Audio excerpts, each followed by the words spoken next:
Hello students, good morning.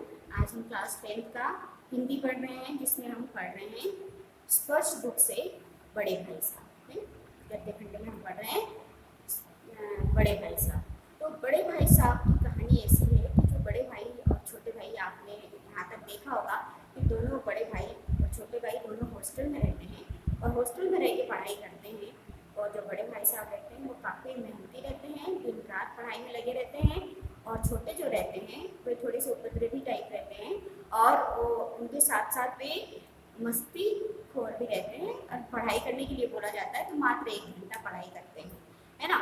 लेकिन ऐसा करते करते बड़े भाई साहब तो इतनी मेहनती है, दिन रात मेहनत करके वो छोटे भाई को डांटते रहते हैं कि तुम इस तरह करते हो, खेल कूद में तुम्हारा ज़्यादा ध्यान रहता है, पढ़ाई करो, पढ़ाई में बहुत ज़्यादा आप पढ़ाई में मेहनत करोगे तो आपके आगे सफलता पाओगे। जो भी कुछ वो बड़े भाई साहब उनको समझाते रहते हैं।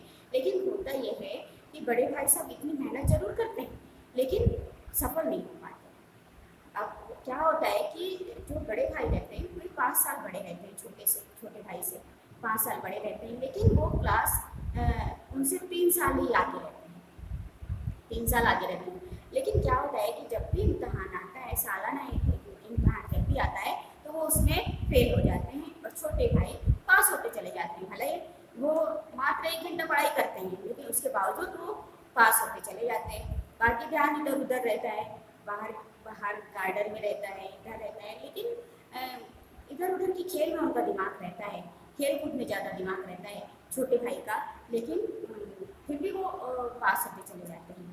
ऐसा करते करते ऐसे 2 बार एग्जाम होते हैं, दोनों बार बड़े भाई साहब फेल हो जाते हैं और छोटे भाई पास हो जाते हैं। ऐसे में क्या हो जाता है कि जिस समय दूसरे एग्जामिनेशन में वो जब फेल हो जाते हैं तो काफ़ी दुखी होते हैं और इस तरह दुखी होने से वो रोने लगते हैं। और जब रोने लगते हैं क्योंकि वो भाई साहब, जो भाई छोटे भाई है, उन पर रौब जमा कर रखते हैं। भाई बड़े बड़े होते हैं, बड़े जो कुछ डांटे चाहे कुछ भी करे वो उनका हक होता है, तो वो अपने हक को नहीं छोड़ना चाहते बड़े भाई साहब। लेकिन फिर भी 2 इम्तिहान जब फेल हो जाते हैं और भाई छोटे भाई अव्वल दर्जे में मतलब प्रथम श्रेणी में पास होकर वे आगे बढ़ जाते हैं। मतलब आगे कहने का मतलब वो पास हो जाते हैं और ये भाई साहब फेल हो जाते हैं। अब इनमें और छोटे भाई में सिर्फ 1 क्लास का फर्क होता है ना। अब ये 8th में आ जाते हैं, वो 9th के 9th में रहते हैं। इससे क्या होता है कि थोड़ा सा जो बड़े भाई रहते हैं वो थोड़े से सहम जाते हैं और थोड़ा ये भी अपने आप में शायद महसूस करते हैं कि मैं इतना करता हूँ, इतना करने के बावजूद भी मुझे सफलता नहीं मिल रही है। वहीं छोटा भाई 1 घंटा पढ़ाई करता है, उसके बावजूद वो पढ़ाई करने में मतलब परीक्षा में पास हो जाता है। मुझ में ऐसी क्या करनी है, खुद भी बेचारे विचार करते हैं, सोचते हैं, लेकिन उसके बावजूद उन्हें सफलता नहीं मिलती है।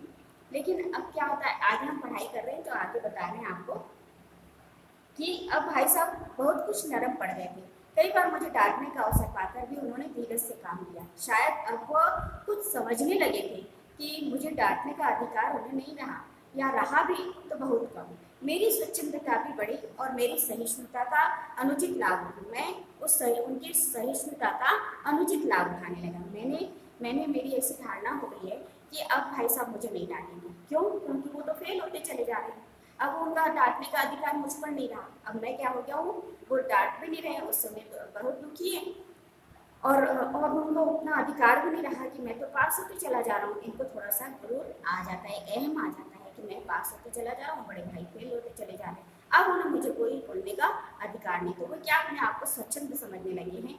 और उस समय भाई साहब बोल भी नहीं रहे थे, तो अपने आप को स्वच्छंद समझकर वे जितना पढ़ाई करते थे, भाई डांटते थे तो वो पढ़ लिया भी करते थे। लेकिन अब क्या हुआ कि वो अनुचित लाभ उठाने लगे, मतलब सहिष्णुता का, उनकी नरमाई का, उनके नहीं बोलने का वे गलत फायदा उठाने लगे, है ना। अनुचित मतलब गलत फायदा उठाने लगे। अब उसमें क्या होता है कि अब भाई साहब के डर से जो थोड़ा बहुत पढ़ लिया करता था वह भी बंद हुआ। मुझे कनकौवे उड़ाने का नया शौक पैदा हो गया। अब क्या हुआ, यहाँ पे भाई साहब ये जो छोटे थे, इनको कनकौवे मतलब पतंग उड़ाने का बहुत शौक लगा। अब कनकौवे जब उड़ाने का शौक लगा तो उसमें तो सारी चीज़ें रहती है, पतंग की तैयारी रहती है, पतंग उड़ाने का टूर्नामेंट रहता है और वो कन्नी बांधना, है ना, ये सारी चीज़ें वो सोचने लगी और बोले उसकी तैयारी में मैं करने लगा। तो तो भी बोले मेरी नज़र में मेरे भाई साहब की जो इज्जत थी वो आज भी है। मैं उनकी नज़र बचाकर मैं भाग जाता था। और वो ये सब तैयारी करने में, पतंग के टूर्नामेंट में, इसमें ये तैयारी करने में मैं लगा रहता था। और उसके बाद फिर क्या होता है कि एक दिन संध्या के समय हॉस्टल से दूर में एक कनकौवे लूटने बेतहाशा दौड़ा जा रहा था। आंखें आसमान की ओर थी और मन उस आकाशगामी पथिक की ओर जो मंद गति से झूमता पतंग की ओर चली आ रही थी।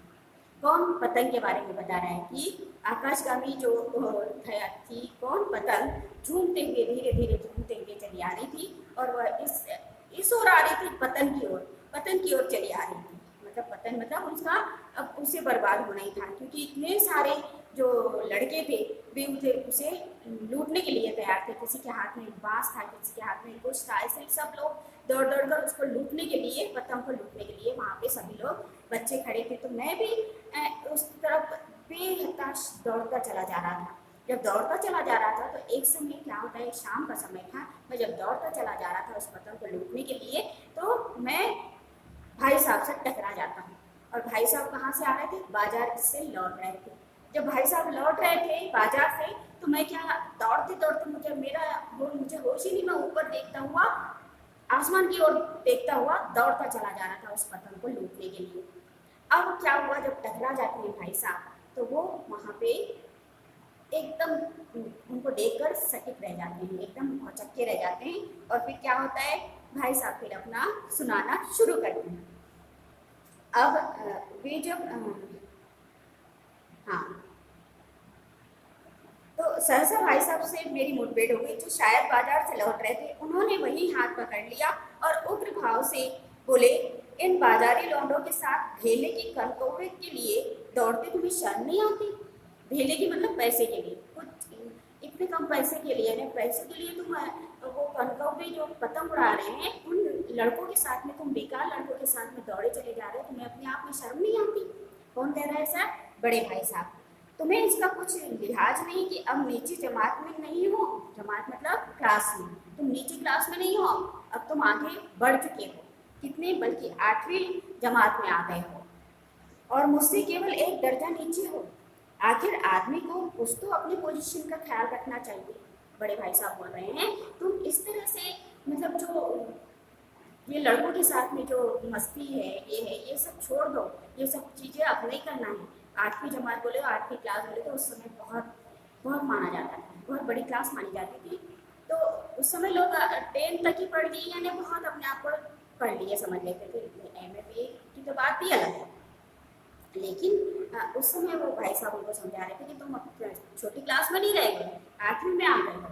8वीं क्लास के लोग क्या क्या क्या बन जाते हैं तुम्हें पता है?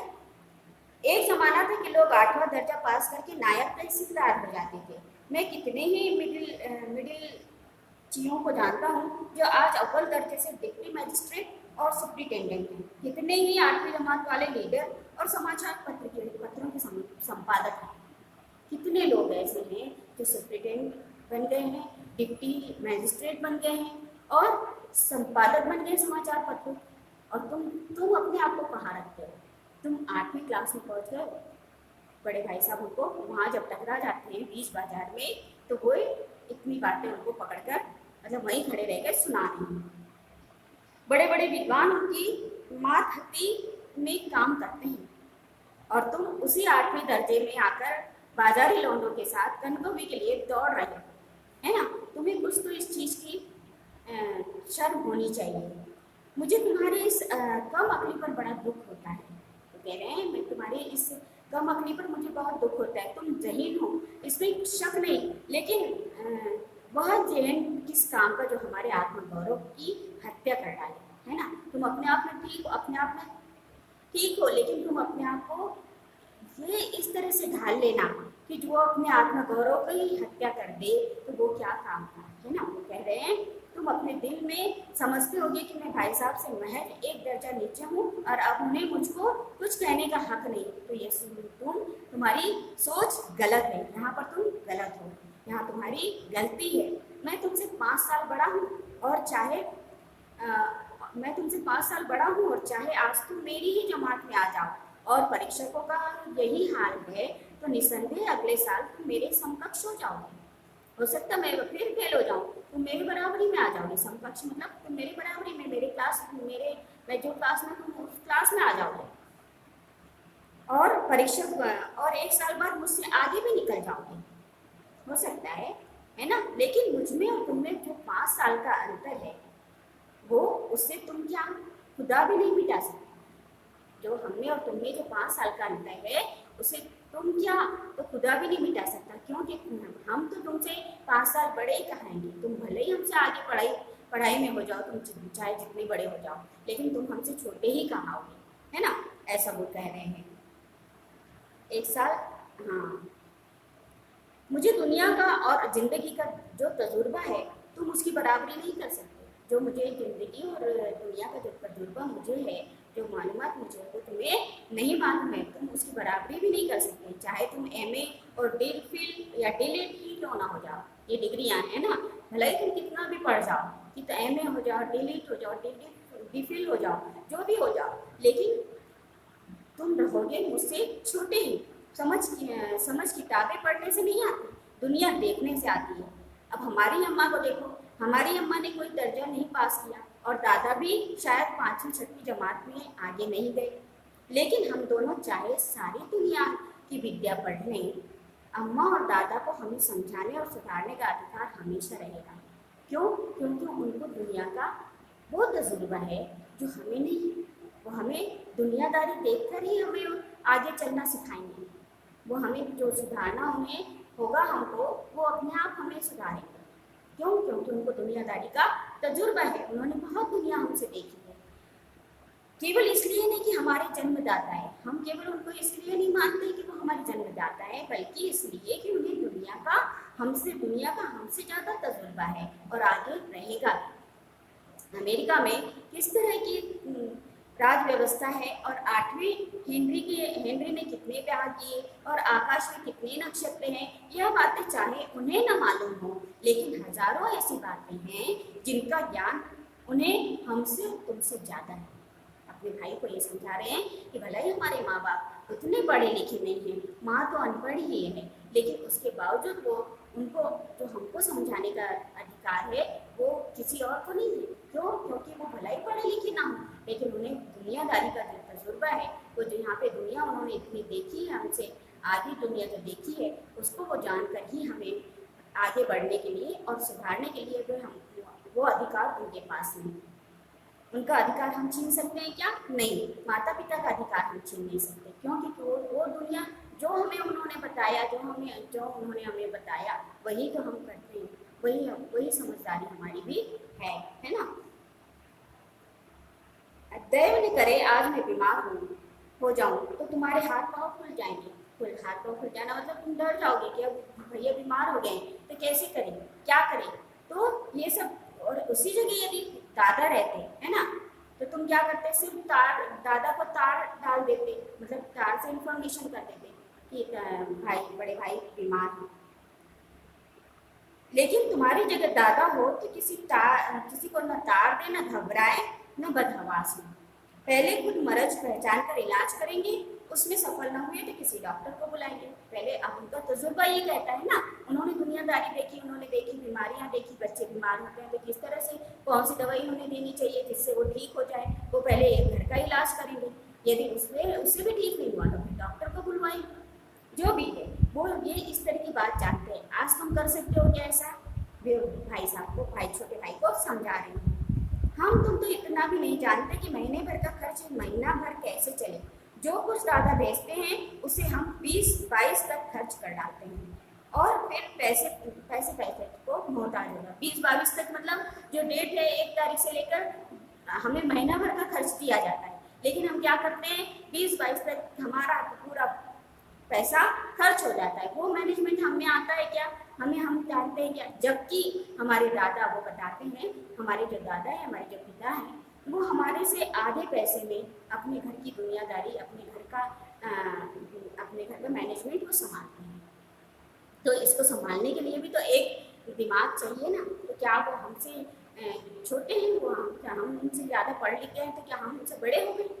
वो कहने का तात्पर्य ये है कि यदि हम जितने भी पढ़ लिख जाएं, लेकिन जो हमसे बड़े हैं वे बड़े ही रहेंगे, और जो उनको नॉलेज है, जो उन्होंने दुनियादारी देखी है, वो हमसे हमसे ज़्यादा वो ही जानते हैं, है ना। तो बड़े भाई साहब का कहने का तात्पर्य यही था, बड़े छोटे भाई को समझाने का तरीका यही था, भले ही हम तुमसे बड़े हैं, छोटे, तुम हमसे छोटे हो, लेकिन तुम भले ही आगे पढ़ाई में बढ़ जाओ, लेकिन तुम्हें वो नॉलेज नहीं होगा जो हमको है।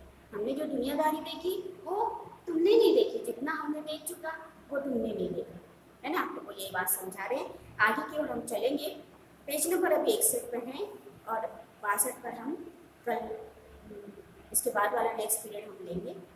Okay, thank you.